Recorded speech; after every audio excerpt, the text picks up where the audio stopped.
Yo, yo, yo. The team has just been announced. Springboks versus Georgia this weekend at Mbombela Stadium. And you can see the coaches mean business. Welcome back to the Rugby Oaks. My name is George. And wowza, teams announced. And I don't want to say shocked because every week is you never know what's going to happen.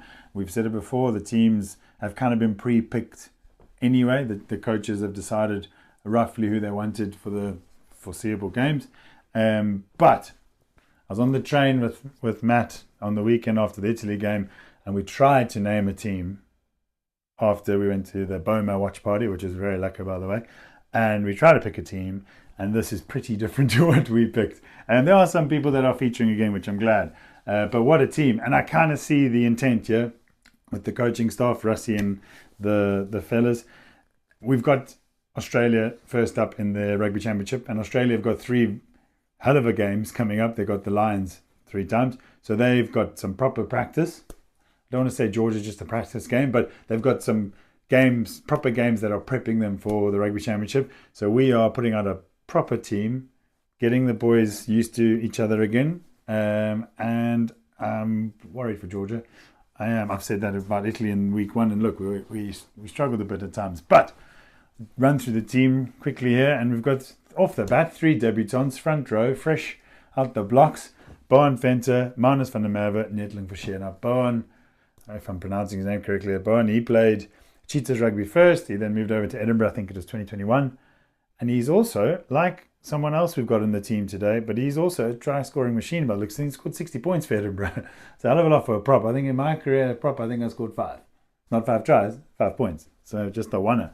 I'm excited. He's getting his cap. Rossi doesn't just throw out caps for fun. It's not like just dishing them out nilly-willy. So you obviously see something. I think Brian Finch is 28, so he's fairly young for a prop. Manus van der Merwe, he got to play against the Barbars. He's a Scarlets boykie.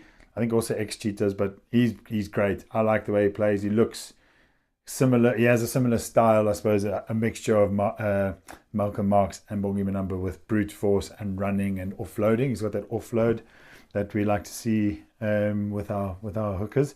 And then Netling Forshare, Stormers boykie, also had a game against the Barbars. So this is proper first cap. He's been looking good, particularly his snorter. It's beautiful. But yeah, very new front row, but not inexperienced people technically. They've all played a hell of a lot of rugby. Behind them in the scrum, they've got Eben Etzebeth and Ruan Nokia. Now, Eben and Ruan were partners in crime last year, basically, in a number of the tests. Eben, most caps Springbok, incredible. Will go down in history as probably the best Springbok ever to play the game. Let me know what you think. And Ruan Nokia looked great last week against Italy, getting chucked up in the middle of the field, doing the Paul Russ under 14B move. But he's a great rugby brain and rugby player, and he's I'm glad he's getting another start. Happy with that. Someone who's making a very welcome return, Siya Kolisi, our my captain. He's back at a couple of weeks of injury, but he's there with Peter Toy, who had a hell of a game. 80 minutes. Didn't look like he'd been injured for however long. I think he's been injured for 2-3 months. Came back. Don't worry, coach. I'll play all 80 minutes because obviously Jasper Visser went off with his red. We strapped for players there. What a guy. This is why he's the best player in the world. Well, he definitely was last year, but he's showing why he deserved that. Incredible. And then one Visser out, next Visser in. Kobus Visser taking his brother's spot. You snooze, you lose, bro. He's starting at 8th man. And there's nothing wrong with that. He plays all over the show for the Bulls. He's a big unit. He's bloody bigger than his brother. And he looked good last week as well against Italy. So he's good ball carrier, solid, a lot of emotion. I mean, I was getting choked up watching him at post-game interviews and the anthem. It just shows you how much it means to these guys. But I think that's a solid team. You can see when we get on the bench that there's players in all positions that can move all over the show. So I'm happy with that. And moving on to the back line. Now, probably the best scrum half in the country at the moment. Tell me what you think. But Grant Williams, incredible. He's quick. You don't know his next move. He might pass, he might not. He might semi shake, and he might be under the poles. He's brilliant, and he's our best scrummy. Tell me what you think, but come at me. he's got to be the number 9 for South Africa. And he's partnered up with Sasha Famik. Sasha is the talk of the town, but I think people mustn't forget about Mani. Mani had a hell of a game last weekend. I know he missed 2 kicks, but Mani was magic and showed people that he's probably the best distributor of the ball for a fly-half in South Africa. He just links the backline to get some of those threaded passes. Wow! But we don't want to forget about, now, obviously, I digress. I'm talking about Sasha as well now.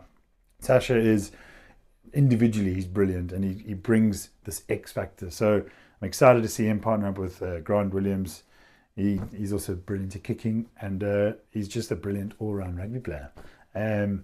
On the back three, we've got Kurtley Arendse, Edwil van der Merwe, who I'm so glad he's getting another start, because every time he plays, he scores and wins man of the match. So let's let that happen. And then Apalele Fassi back there. So Apalele and Edwil are going to be teammates at the Sharks, which is going to be lekker. But Kurtley Arendse, that's a very quick, scary back three. And then Damien Dunn is partnering up with Kane Moody. Kane Moody had a hell of a game. I mean, it was quiet at times, but then give him the ball, coming at you, I'm running over you. He just bounced that Italian guy, scored the try, the passion in his face when he got up. You could just tell it means so much to him. And I'm glad he's getting another start. He was one of the players on the train when Matt and I were meandering back home. We mentioned he needs to be in the team this week against Georgia.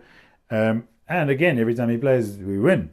Touch wood. I think it's 13 from 13 or 14 from 14. So, hell of a player. I'm worried for Georgia. That starting lineup is scary. And then you move on to the bench, which is filled with experience. Bongi Benambi, Thomas Tutoy, Vincent Koch. Whoa! What a front three replacement. Now, Thomas Tutoy last week got subbed off at like 30 minutes. Ox got brought on. A lot of people scratching their heads. I was one of them going, what the hell's going on here? Because I loved Thomas Tutoy. And as I said earlier, another try-scoring, point-scoring machine. So him and Bowen can compete there. But obviously he was subbed off now because Rusty cleared it up, because he doesn't generally play loose head prop so much anymore. He's more of a tight head at Bath. So made sense. We needed a specialist loose head on. So it makes sense. And I'm glad he's getting another shot this weekend. So Thomas Tutoy, do me proud, man. And then you've got R.G. Snyman, possibly the best lock in the world at the moment. He's going to cover lock, obviously. And then Kwagga Smith, the utility forward / winger / centre. He can play anywhere. We love him. And it's a 5-3 split. So we've got Faf, Andre, and Damien Willemse on the bench there. So you can kind of see, or you actually don't know. Andre will come on fly half. Damien Willemse can come on fullback. Damien Willemse can come on as centre. There's a lot. Kane Moody can shift to wing. I don't know what's going to happen. Someone's going to play, a centre's going to play flank. I don't know. But what I do know is I'm hell of excited for this game. Score prediction now. I don't like this. I say it every time, but I think the Boks by 50. Probably, I'm hoping more, but I'm saying 50. And I don't think that's too harsh on Georgia.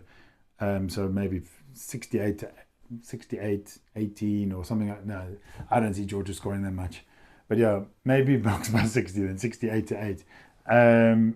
It's going to be a tough day at the office for Georgia. They did lose, unfortunately. They lost to the Cheetahs.